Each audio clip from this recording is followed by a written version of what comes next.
I'm really honored and I'm really thankful to God for this opportunity. இந்த தருணத்திற்காக என் தேவனுக்கு நான் மிகவும் நன்றியுள்ளவனாக இருக்கிறேன். I also thank Pastor for giving me this opportunity. இந்த வாய்ப்பை கொடுத்த போதகருக்காக நன்றி தெரிவித்துக் கொள்கிறேன். So when I first heard that today was the Youth Sunday, நான் நம்முடைய சபையினுடைய வாலிபர் ஆராதனையாக இன்றைக்கு நாம் கடைபிடித்துக் கொண்டிருக்கிறோம். And Pastor wanted me to share something, so I was meditating on the word. இப்பொழுது தேவனுடைய வார்த்தையிலிருந்து சில காரியங்களை நாம் தியானிக்கலாம். And I've chosen to meditate on the character called Othniel. Othniel என்ற தலைப்பிலே அந்த கதாபாத்திரத்தை குறித்து தியானிக்கும்படியாக இன்றைக்கு நான் தெரிந்து கொண்டிருக்கிறேன். Turn your Bibles with me to Judges chapter 1 verses 12 and 13. நியாயாதிபதிகள் முதல் அதிகாரம் வசனங்கள் 12-13 வசனங்களை நாம் வாசிக்கலாம். அப்பொழுது காலே கீரியாத் செப்பேரை சங்காரம் பண்ணி பிடிக்கிறவனுக்கு என் குமார்த்தியாகிய அக்சாலை விவாகம் பண்ணி கொடுப்பேன் என்றான். அப்பொழுது காலேவுடைய தம்பியாகிய கேனாசின் குமாரன் ஒத்னியேல் அதை பிடித்தான். ஆகையால் தன் குமார்த்தியாகிய அக்சாலை அவனுக்கு விவாகம் பண்ணி கொடுத்தான். I'm going to read it once in English. Judges chapter 1 verses 12 and 13. And Caleb said, I will give my daughter Aksa in marriage to the man who attacks and captures Kiriath Sefer. Othniel, son of Kenaz, Caleb's younger brother, took it. So Caleb gave his daughter Aksa to him in marriage. So today, like I said, we're going to meditate on the character Othniel. ஒத்னியேலை குறித்து இன்றைக்கு நாம் தியானிக்க போகிறோம். We're going to meditate on two qualities or two characters of Othniel. இரண்டு முக்கியமான குணாதிசயங்களை குறித்து ஒத்னியேலை குறித்து நாம் தியானிக்க போகிறோம். Before that, I was looking for what does the name Othniel mean? Othniel என்ற பெயரை குறித்து முதலாவது நாம் தியானிக்க வேண்டும். The name Othniel in Hebrew means the force or the might of God. Othniel என்ற அந்த பெயருக்கு எபிரேய மொழியிலே அர்த்தம் ஒரு உந்துதல் அல்லது வேகம் என்று பொருளாக மாறுகிறது. And he did live up to his name. அவனுடைய பெயருக்கு ஏற்ற வண்ணமாகவே Othniel ஜீவித்தார். Today I just don't want to talk to the youth, but I also want to talk to everyone here. நான் இன்றைக்கு வாலிபர்கள் மட்டும் பேசாமல் கூடி வந்திருக்கிற உங்கள் அனைவருக்காகவும் பேச விரும்புகிறேன். Especially I want to encourage parents to be careful when you're naming your child. பெற்றோர்கள் உங்களுக்கு ஒரு ஆலோசனை சொல்ல விரும்புகிறேன். உங்களுடைய பிள்ளைகளுக்கு நீங்கள் பெயர் வைக்கும் பொழுது மிகவும் எச்சரிப்போடு கவனமாய் வைக்க வேண்டும் என்று கேட்டுக்கொள்கிறேன். Always know the meaning before you name your child. உங்களுடைய பிள்ளைகளுக்கு நீங்கள் பெயர் வைக்கும் பொழுது அந்த பிள்ளைகளுக்கு வைக்க போகிற பெயருடைய அர்த்தத்தை உணர்ந்து அதன் பின்பதாக பெயரை வையுங்கள். In the Bible, most instances we see the characters go hand in hand with the meaning of their name. வேதத்திலே பார்க்கும் பொழுது எல்லா நிலைகளிலும் அந்த பெயருடைய அர்த்தத்திற்கும் அந்த பெயர் வைக்கப்பட்ட நபருடைய வாழ்க்கைக்கும் ஒரு பெரிய ஒற்றுமை வந்து பெயருக்கு ஏற்ற போலவே அவர்களுடைய வாழ்க்கை காணப்பட்டதை நாம் பார்க்கலாம். There was a boy that I knew and his name meant wilderness, and he was being very funny about it, and he told his mom, my life is like wilderness. ஒரு மகனுடைய பெயருடைய அர்த்தம் அது வனாந்திரம் என்று காணப்பட்டது. ஆகவே அந்த பையன் அவங்க அம்மாவிடத்துல என் பெயரை ஏன் இப்படி வைத்தீர்கள் என்று திட்டுவது போல கேட்டான். Yeah, it was funny, but be careful while naming your child. ஆகவே உங்களுடைய பிள்ளைகள் நாளைக்கு வந்து என் பெயரை ஏன் இப்படி வச்சு தொலைச்சிங்க அப்படின்னு உங்களை கேட்டக்கூடாது, பார்த்துக்கோங்க. Again, so Othniel means the force of God. Othniel என்பது ஒரு வேகம் அல்லது உந்து விசை என்று பொருளாக அமைகிறது. And a little background to this story, the tribe of Judah are capturing their promised land. அதாவது யூதா கோத்திரம் இஸ்ரவேலர் அந்த வாக்குத்தத்தம் பண்ணப்பட்ட தேசத்தை அவள் பிடிக்கிற நேரம் அது. And Caleb sets forth a challenge and a prize. Caleb ஒரு சவாலை இஸ்ரவேல் மக்களுக்கு கொடுப்பதை நாம் பார்க்கலாம். And Othniel, who is Caleb's younger brother, takes up the challenge and succeeds in it. Othniel காலேபுடைய சிறிய சகோதரனாய் காணப்பட்டார். நான் அந்த தேசத்தை பிடிக்கிறேன் என்று அந்த சவாலை எடுத்துக்கொண்டார். And today we're going to meditate on two characters of Othniel. இன்றைக்கு நாம் ஒத்னியேலுடைய இரண்டு விதமான குணாதிசயங்களை தியானிக்க போகிறோம். First, read Judges chapter 1 verse 12 and 13 again. நியாயாதிபதியின் முதல் அதிகாரம் 12-13 வசனத்தை மறுபடியும் நாம் வாசிக்கலாம். அப்பொழுது காலேப் கீரியாத் செப்பேரை சங்காரம் பண்ணி பிடிக்கிறவனுக்கு என் குமார்த்தியாகிய அக்சாலை விவாகம் பண்ணி கொடுப்பேன் என்றான். அப்பொழுது காலேபுடைய தம்பியாகிய கேனாசின் குமாரன் ஒத்னியேல் அதை பிடித்தான். ஆகையால் தன் குமார்த்தியாகிய அக்சாலை அவனுக்கு விவாகம் பண்ணி கொடுத்தான். From this, the first thing that I see is a zealous Othniel. இந்த இடத்திலே நாம் பார்க்கிறோம் ஒத்னியேலுடைய வைராக்கியத்தை குறித்து பார்க்கிறோம். இந்த இடத்திலே அவனுடைய வைராக்கியத்தை குறித்து சொல்லப்பட்டதை நாம் உணரலாம். He was zealous for his God and his tribe. அவருடைய தேவனுக்காக ஒத்னியேல் பாராட்டின வைராக்கியத்தை குறித்து அவருடைய செய்கிற அந்த போரை குறித்து நாம் பார்க்கலாம். அதுல வைராக்கியம் முக்கியமாக காணப்படுகிறது. He goes single-handedly and captures the city of Kiryat Sefer. Kiryat Sefer என்ற அந்த பட்டணத்தை அவர் மட்டுமே சென்று பிடித்ததை நாம் பார்க்கலாம். So from that we see his zeal.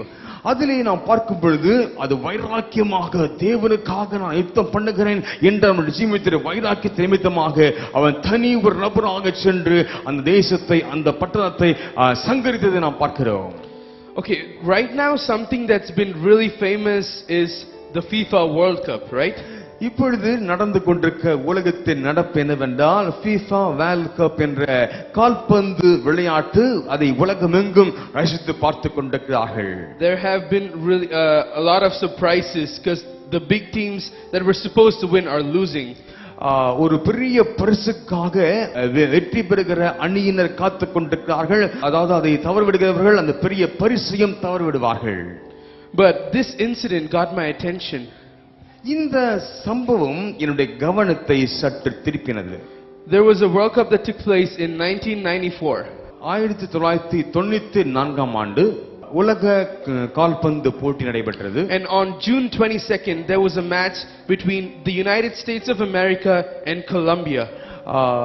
அந்த ஜூன் மாதம் அமெரிக்க ஐக்கிய நாட்டிற்கும் கொலம்பியாவிற்கும் ஒரு போட்டி நடைபெற்றது. So halfway through the game each team had scored one goal, so it was 1-1. அந்த விளையாட்டினுடைய பாதியிலே பார்க்கும் பொழுது அமெரிக்காவும் கொலம்பியாவும் ஆளுக்கு ஒரு கோல் எடுத்திருந்தார்கள். விளையாட்டின் பாதி வரைக்கும் சென்றது. So the match looked like it was going to end in a draw. அந்த விளையாட்டு போகிற அந்த நிலையை பார்த்தால் வெற்றி தோல்வி இல்லாமல் டிராவிலே முடிவடையும் என்ற நிலையிலே சென்று கொண்டிருந்தது. But at the end, during the 85th minute, 85வது நிமிடத்திலே the Colombian defender, the player who's defending the US from scoring a goal, scores an own goal. கொலம்பியாவை சேர்ந்த ஒரு வீரர் அமெரிக்கா கொலம்பியாவிற்கு எதிராக கோல் அடிக்கக்கூடாது என்று தடுத்துக் கொண்டிருந்த அந்த நபர் என்ன பரிதாபம் பாருங்கள், கொலம்பியாவிற்கே ஒரு கோலை போட்டார். சேம் சைட் கோல் போட்டுவிட்டார். He was looking to defend it, but he deflected the ball and USA got another goal. America அந்த கோல் போட்டுவிடக் கூடாது என்று தடுப்பதிலே குறியாக இருந்த நபர் அதை தவறவிட்டு அவருடைய கண்ட்ரிக்கே அமெரிக்கா அடிக்க வேண்டிய கோலை இவரே போட்டுவிட்டார். So the match ended by Colombia losing it. அந்த விளையாட்டு முடிவிலே Colombia தோற்றது. And Colombia was eliminated out of the World Cup games. அந்த உலக கோப்பை அந்த அணியிலிருந்து விளையாட முடியாத வண்ணம் அந்த கொலம்பியா அந்த அணியிலிருந்து வெளியேற்றப்பட்டது. So the following month they go back to Colombia. எல்லாம் முடிஞ்ச உடனே வீரர்கள் ஊருக்கு தானே வரணும், அந்த ஊருக்கு திரும்பி வந்தார்கள். So this player, his name was Andres Escobar. Andres Escobar என்றவருடைய பெயர்.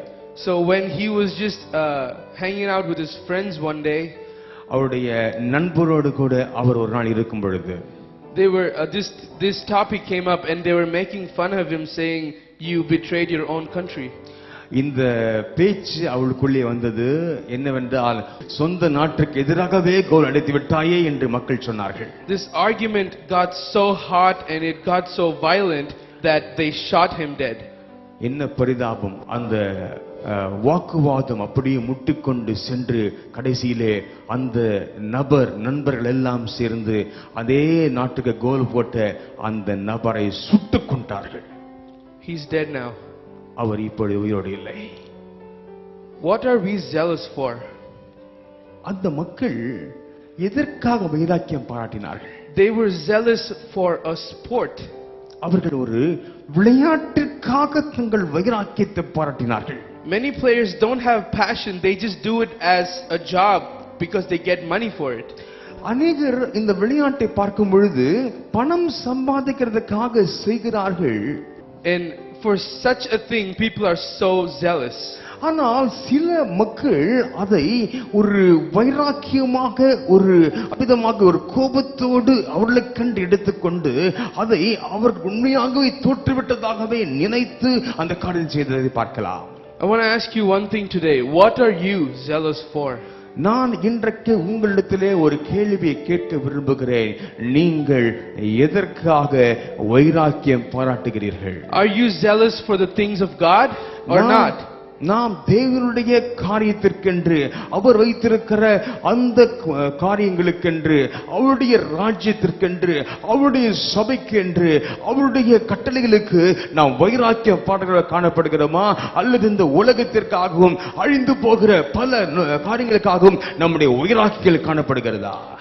Do our friends know that we are Christian and that we know Jesus? Do we radiate His love? நாம் இயேசுவுடைய பிள்ளைகளாக இருக்கும் பொழுது அவருடைய அன்பை வெளிக்காட்டுகிறவர்களாக இருக்க வேண்டும் என்று நாம் எதிர்பார்க்கப்படுகிறோம். Many are there who their colleagues do not know that we are Christians because we hang out with them and we do the same thing as they do, but they don't know that you are zealous for God. நாம் நண்பர்களுடன் சேர்ந்து காணப்படும் பொழுது நாம் இயேசுவின் அன்பை வெளிக்காட்டாமல் மற்றவர்களை போல அவர்கள் செய்வது போலவே நாமும் காரியங்களை செய்து கொண்டிருந்தால் நமக்கும் அவளுக்கும் ஒரு பெரிய வித்தியாசம் இல்லாமல் அது போகிறதை நாம் பார்க்கலாம். I want to encourage you today to be zealous for the one and only God, Jesus Christ. நான் இன்றைக்கு உங்களுக்கு ஒரு பெரிய சவாலை கொடுக்க விரும்புகிறேன். காலேப் கொடுத்தது போல என்ன தெரியுமா? நம்முடைய அற்புதம் செய்யக்கூடிய ஒரே தேவனுக்காக நீங்களும் நானும் வைராக்கியம் பாராட்டுவோமா? இரவிலே ஹalleluya. A lot of times we are afraid to be zealous for God in the place that we work or in the schools or the colleges that we go to. அநேக வேளைகளிலே நாம் படிக்கிற பள்ளிகள் கல்லூரிகள் வேலை ஸ்தலங்களிலே நாம் தேவனுக்கென்று வைராக்கியம் பாராட்டுவதிலே வெட்கப்படுகிறோம். இன்னும் ஒரு வார்த்தை சொல்ல போனோம் என்றால் அநேகர் பயப்படுகிறோம் அநேக வேளையிலே கிறிஸ்தவர்கள் என்று சொல்வதற்கு. Sometimes we feel the urge in our hearts to share the love of Christ, but we are just not that bold enough sometimes. நாம் அநேக வேளையிலே நாம் நம்முடைய இதயத்திலே ஒரு உந்துதல் காணப்படும். என்ன தெரியுமா?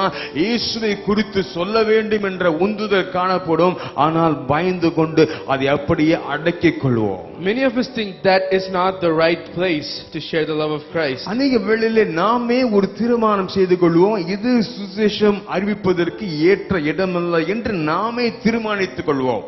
I want to share with you one more thing. நான் ஒரு காரியத்தை இந்த காலை வேளையிலே உங்களோடு பகிர்ந்து கொள்ளட்டும். An article said that when the terrorists finish their training, they go to different places.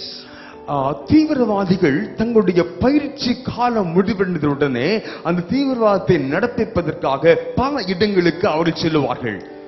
And after that point, any place that they're in is because they want to be there and it's because they have a plan. அவர்கள் தங்களுடைய பணி இடங்களுக்கு செல்லும் பொழுது அவளுக்கென்று ஒரு பிரத்யேக திட்டத்தை வைத்திருப்பார்கள்.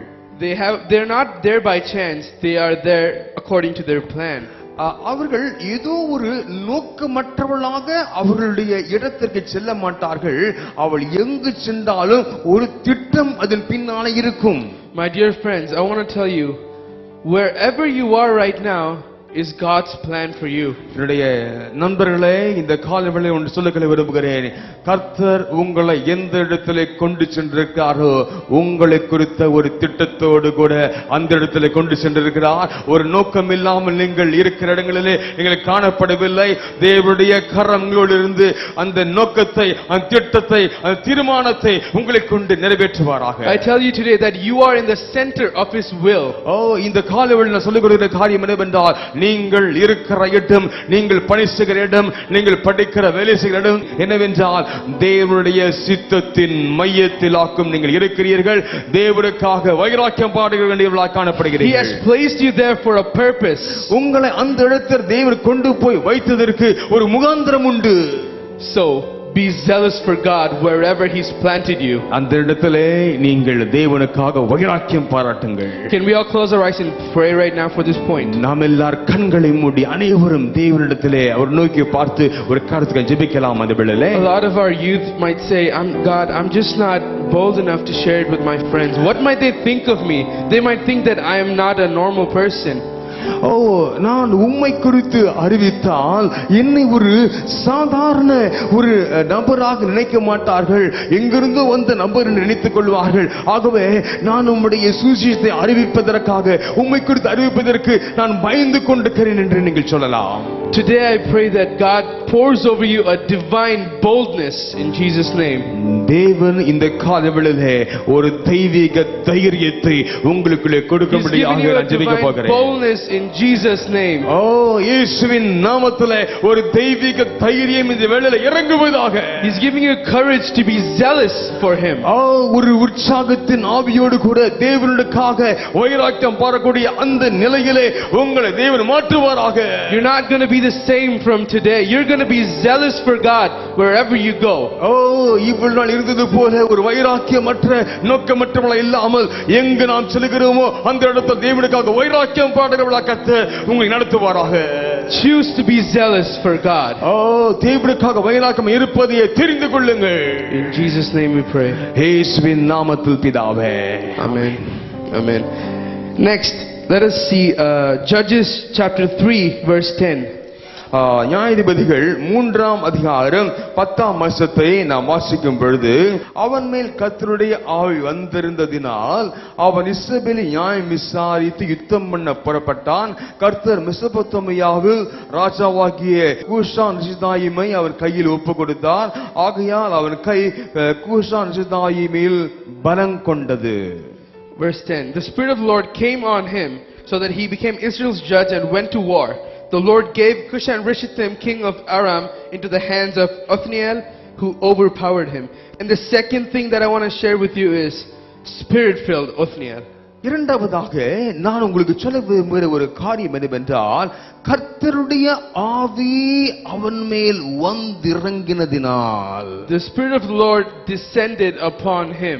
கர்த்தருடைய ஆவியினால் நிரப்பப்பட்ட ஒரு அனுபவத்தை குறித்து நான் பேச விரும்புகிறேன். He was a Spirit-filled Othniel. தேவனுடைய ஆவியினாலே நிரப்பப்பட்டவராயிருந்தார். He was always filled with the Spirit of the Lord. அவர் எப்பொழுது தேவனுடைய ஆவியினாலே நிரப்பப்பட்டவராய் காணப்பட்டார். I think being filled with the Spirit of the Lord is necessary for you to be zealous for God. நாம் கூட தேவனுக்காக வைராக்கியம் பாராட்ட வேண்டும் என்றால் தேவனுடைய ஆவியினாலே நிரப்பப்பட்டவராய் இருக்க வேண்டியது அவசியமாக இருக்கிறது. Because when you're filled with the Spirit of God, you are being led by the Spirit of God. நாம் தேவனுடைய ஆவியினால் நிரப்பப்பட்டிருந்தோம் என்றால் எப்பொழுதும் தேவனுடைய ஆவியானவராலே வழிநடத்தப்படுகிறவர்களாக நாம் இருப்போம். A lot of times it's because we are not led by the Spirit and we find ourselves in places that we're not supposed to be there. அநேக வேளையிலே நாம் பல இடங்களுக்கு செல்லுகிறோம். அந்த இடங்களிலே நாம் காணப்படக்கூடாத இடங்களில் நாம் செல்லுகிறோம். காரணம் என்ன தெரியுமா? ஆவியானவர் வழிநடத்தாதபடினால்தான் அப்படிப்பட்ட இடங்களுக்கு நாம் செல்லுகிறோம் அன்பானவர்களே. And when we go to places like that, we find ourselves in temptation. தேவனுக்கு பிரியமில்லாத இடங்களுக்கு செல்லும் பொழுதுதான் நாம் பல சோதனைகளில் அகப்பட்டு பாவத்திலே விழுகிறோம். Let's pray that the Spirit leads us when our trust is without borders. அந்த இடத்திலே ஆவியானவர் நடத்துவார் என்றால் அந்த இடம் ஒரு நம்பிக்கைக்கு தகுந்த இடமா என்று பரிசுத்தமாய் காணப்பட முடியுமா என்று ஆவியானவர் நம்மை நடத்துகிற ஒரு காரியமாக இருக்கும் அன்பானவர்களே. So let us be filled with the Spirit of God. தேவ ஆவியினாலே நிரப்பப்பட்டவர்களாக காணப்பட வேண்டும். I'm going to tell you one thing that the Spirit of the Lord gave Othniel. தேவ ஆவியானவர் அந்த ஒத்னியேலுக்கு கொடுத்த ஒரு காரியத்தை குறித்து நாம் பார்ப்போம். Before the judges came to Israel, there were the Levites who were chosen according to their family. நியாயாதிபதிகள் இஸ்ரவேலுக்கு வருவதற்கு முன்பதாக லேவியர்கள் அவருடைய கோத்திரத்தின்படி அவர்கள் தெரிந்தெடுக்கப்பட்டவர்கள் காணப்பட்டார்கள். So the descendants of Aaron were Levites. They didn't have to do anything to become a Levite. They were born into the family as Levites. லேவியராக வருவதற்கு அவர்கள் ஒன்றும் செய்ய வேண்டிய அவசியம் இல்லை. அவர்கள் ஆரோனுடைய வம்சத்தில் பிறந்தபடினாலே அவர் லேவியராக காணப்பட்டார்கள். But Othniel was the first judge of Israel. ஆனால் இந்த ஒத்னியேலை பார்க்கும் பொழுது அவர் முதலாவது ஒரு நியாயாதிபதியாக காணப்பட்டார். How was he chosen as the first judge of Israel? அவன் எப்படி அந்த நியாயாதிபதியாக இருக்கும்படிக்கு தேர்ந்தெடுக்கப்பட்டான்? Was he chosen because he was the brother of Caleb? அவன் காலேபுடைய சகோதரனாக இருந்தபடியால் தேர்ந்தெடுக்கப்பட்டானா? No. இல்லை. The Spirit of the Lord qualified him to be the judge of Israel. ஆவியானவர் ஒத்னியேலை நியாயாதிபதியாக இருக்கும்படியாக அவரை தெரிந்து கொண்டபடினாலே இந்த உலகமும் அவரை தெரிந்து கொண்டது. So the verse 10 says the Spirit of the Lord came on him and that he became Israel's judge and went to war. தேவனுடைய ஆவியானவர் அவன் மீது வந்து இறங்கினபடினாலே அவன் நியாயாதிபதியாக தேர்ந்தெடுக்கப்பட்டான். Today, my friends, I want to tell you, when the Spirit of the Lord is upon you, He's going to qualify you to things that you consider yourself disqualified. இன்றைக்கு காலையிலே ஒரு காரியத்தை சொல்ல விரும்புகிறேன். தேவனுடைய ஆவியானவர் உங்களோடு இருப்பார் என்றால் உங்களை ஏதோ ஒன்றை செய்யும்படியாக, உங்களை உயர்த்தும்படியாக, ஏதோ ஒரு காரியத்தை உங்கள் ஜீவிதத்தை நடப்பிக்கும்படியாக உங்களை தெரிந்து கொள்ள வல்லவராய் இருக்கிறார். God is saying today that He's going to give you promotions in your work that you were consider yourself disqualified, but He says, I've put my Spirit in you and you are qualified, my son. உங்களுடைய வேலை ஸ்தலத்திலே ஒரு பதவி உயர்வை பெற்றுக் கொள்வதற்காக நீங்க நினைக்கும் பொழுது அதற்கு நான் தகுதியில்லையே என்று நினைத்துக் கொண்டிருக்கலாம். இந்த வேளையிலே தேவ ஆவியானவர் உங்களை வந்து இறங்குவார் என்றால் உங்களை தகுதிப்படுத்தி எந்த நிலைக்கு விரும்புகிறீர்களோ அந்த நிலைக்கு உங்களை கொண்டு செல்ல ஒரு ஆயத்தமாய் காணப்படுகிறார். Today I'm going to tell you, you're going to find surprises when you go to work this week. உங்களுடைய வேலைக்கு நீங்கள் இந்த வாரம் செல்லும் பொழுது அநேகம் ஆச்சரியங்களை காணப்போகிறீர்கள். This week is going to be a surprise for you. இந்த வாரம் உங்களுக்கு ஒரு ஆச்சரியத்தின் வாரமாக ஆவியானவர் வாக்கு பண்ணுகிறார். I pray that you get filled in the Spirit. தேவ ஆவியில் நிறைந்து காணப்படுவீர்கள் என்றார். He's going to lead you. அவர் உங்களை நடத்துவார். That's the 2 points that I said that I would share with you. இரண்டு காரியங்களை நான் பகிர்ந்து கொண்டேன். Zealous Othniel வைராக்கியமுள்ள Othniel and spirit-filled Othniel. ஆவியினால் நிரப்பப்பட்ட Othniel. And there's one more thing that I want to share with you for the youth and as well as for the parents of the youth. இன்னும் ஒரு காரியத்தை நான் சொல்லட்டும். அதாவது வாலிபர்களுக்கும் பெற்றோர்களுக்கும் ஒரு காரியத்தை நான் சொல்ல போகிறேன். In the lives of the Israelites after the judges came in, we see a cycle that they repeated. நியாயாதிபதிகள் இஸ்ரவேலுக்குள்ளே வந்தவுடனே அவருடைய வாழ்க்கையிலே ஒரு பெரிய மாறுதல் ஏற்பட்டு காரியங்கள் மாறி மாறி நடந்து கொண்டு இருந்ததை நாம் பார்க்கலாம். First they fell into sin. முதலாவது பாவத்திலே விழுந்திருக்கிறார்கள். And then they fall into suffering. அந்த பாவத்தின் நிமித்தமாக பாடுகள். And from their suffering they fall into servitude. அந்த பாடுகள் நிமித்தமாக அடிமைத்தனம். After they are serving someone, they fall into supplication. அந்த அடிமைத்தனத்தின் அவர்கள் கடன் செல்லும் பொழுது அதனாலே எதிரிகளாலே கொடுமைப்படுத்தப்பட்ட ஒரு நிலைமை கடன் செல்கிறார்கள். And then they pray and ask God. அவர்கள் அந்த வேளையிலே தேவனை நோக்கி வேண்டுதல் செய்கிறார்கள். And then God raises up a leader and He saves them. Salvation is brought to them. அப்பொழுது தேவன் அவளுக்கென்று ஒரு ரட்சகனை எழும்பச் செய்து அவளை அந்த காரியத்திலிருந்து அந்த வேதனையிலிருந்து அவர் ரட்சிப்பதை பார்க்கலாம். So these are the 5 steps that goes on in repeating by the Israelites. இந்த 5 படிகளும் மீண்டும் மீண்டும் அது நடைபெற்றுக் கொண்டே வந்ததை வேதத்திலே நீங்கள் பார்க்கலாம். So at the end of the 5th step, when God is going to save them, He raises up a judge who rules over them, and he rules for 40 years. நியாயாதிபதி தேவன் எழும்பச் செய்து ஒரு 40 வருடங்கள் அவரை தேவன் ஆட்சி செய்ய வைத்து அந்த ரட்சிப்புகளை நடத்தின அனுபவத்தை நீங்கள் பார்க்கலாம். And after the 40 years they fall into sin again. அந்த நியாயாதிபதியின் காலம் முடிவடைந்த பின்பதாக மீண்டும் இஸ்ரவேல் பாவத்துக்குள் விழுகிறார்கள். And I was thinking about this, God, why? Because you've delivered them from such bondage. and you're protecting and sustaining them with this judge, and they fall into sin again. நான் கர்த்தரிட கேட்ட காரியம், ஆண்டவரே, இவர்கள் அந்த 40 ஆண்டு காலம் ஒரு சந்ததியின் காலம் என்று பார்க்கிறோமே, அந்த காலத்திலே அது முடிந்தவுடனே இவர்கள் பரிசுத்தமாய் காணப்பட்டிருக்க வேண்டுமே, அது தொடர்ந்து காணப்பட்டிருக்க வேண்டுமே, ஏன் இவர்கள் பாவத்திலே மறுபடியும் விழுந்தார்கள்? So when you see the 40 years is the end of a generation. சந்ததியின் ஆண்டு காலம் 40 ஆண்டுகள் என்று பார்க்கிறோம். So when God saves the Israelites, the generation that was saved failed to teach the next generation of what God did. 40 ஆண்டு காலம் வாழ்ந்த, வெற்றியோடு வாழ்ந்த, விடுதலோடு வாழ்ந்த சந்ததியினர் எதிர்கால சந்ததிகளுக்கு, தங்களுடைய பிள்ளைகளுக்கு அந்த காரியத்தை அறிவிக்க தவறி போயினர். So the generation that comes after them do not know the same God that they knew. They do not know the works of the God they knew. அந்த 40 ஆண்டு காலத்தில் பிறந்த பிள்ளைகள் பெற்றோருக்கு தெரியும் தேவன் எப்படி ரட்சித்தான், அந்த காரியங்கள் தெரியும். ஆனால் அந்த பிறந்த பிள்ளைகளுக்கு தேவன் எப்படி ரட்சிப்பார், அவருடைய மகத்துவங்கள் என்ன, அவருடைய கிரியைகள் என்ன என்று அவளுக்கு தெரியாமல் போயின. Because they don't know the God that their parents knew, they go back and serve other gods, and they fell into sin once again. தன்னுடைய தகப்பன்மார்கள், தன்னுடைய பெற்றோர்கள் செவித்தது போல தேவனை செவிக்காதபடினாலே மறுபடியும் பாவத்திற்குள்ளாக சென்றதை பார்க்கலாம். Right now I want to ask all the parents of the youth and the young children today. உங்கள் அனைவரையும் பார்த்து நான் கேட்க விரும்புகிற காரியம், பெற்றோர்களே, வாலிபர்களே, பிள்ளைகளே, teach your children the ways of the Lord.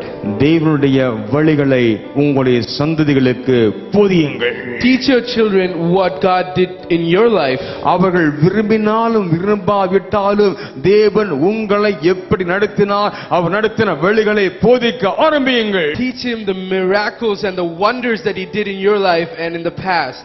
தேவன் உங்களுடைய வாழ்க்கையிலே செய்த அற்புதங்களை அவருக்கு போதிக்க ஆரம்பியுங்கள். And they will know the God that you know, and they will know the God of wonders and miracles. அப்பொழுதுதான் அவர்கள் உங்களை நடத்தின தேவனை அறிந்து கொள்வார்கள், அந்த தேவனை அவர்கள் பற்றிக் கொள்வார்கள்.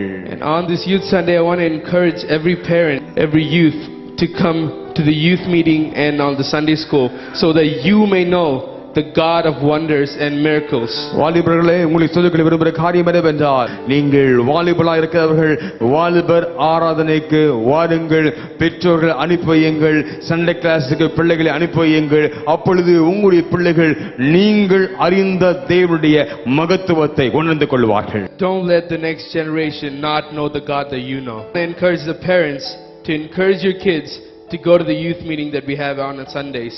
நான் பெற்றோர்களுக்கு சொல்லக்கூடிய ஒரு காரியம் என்னவென்றால், உங்களுடைய பிள்ளைகளை வாலிபர் கூட்டங்களுக்கும் சண்டே கிளாஸுக்கும் அனுப்புவீங்க. அப்பொழுது நீங்கள் தெரிந்து கொண்ட அதே தேவனை, நீங்கள் பெற்ற அற்புதங்களை, நீங்கள் பெற்ற நன்மைகளை உங்களுடைய சந்ததிகளும் பெற்றுக்கொள்ளும் என்று சொல்லிக் கொள்கிறேன். When you do your part of sending them, God's going to take care of their life. நீங்கள் உங்களுடைய பகுதியை நீங்கள் சரியாக செய்யும் பொழுது தேவன் உங்களுடைய பிள்ளைகளை அவர் பகுதி செய்து பொறுப்பெடுத்துக் கொள்ள வல்லவராய் இருக்கிறார். I can promise you that God is going to take care of their life. தேவன் இப்பொழுது வாக்கு உங்களுடைய பிள்ளைகளுடைய வாழ்க்கையை அவர் பொறுப்பெடுத்துக் கொள்வார் என்று வாக்கு பண்ணுகிறார். He's going to take care of their life. He's not going to let them go astray. அவர்கள் தேவனை விட்டு அறியாமல் நேர்வழி செல்லாமல் தேவன் பொறுப்பெடுத்துக் கொள்வார். Thank you. God bless you. கர்த்தர் ஆசீர்வதிப்பாராக.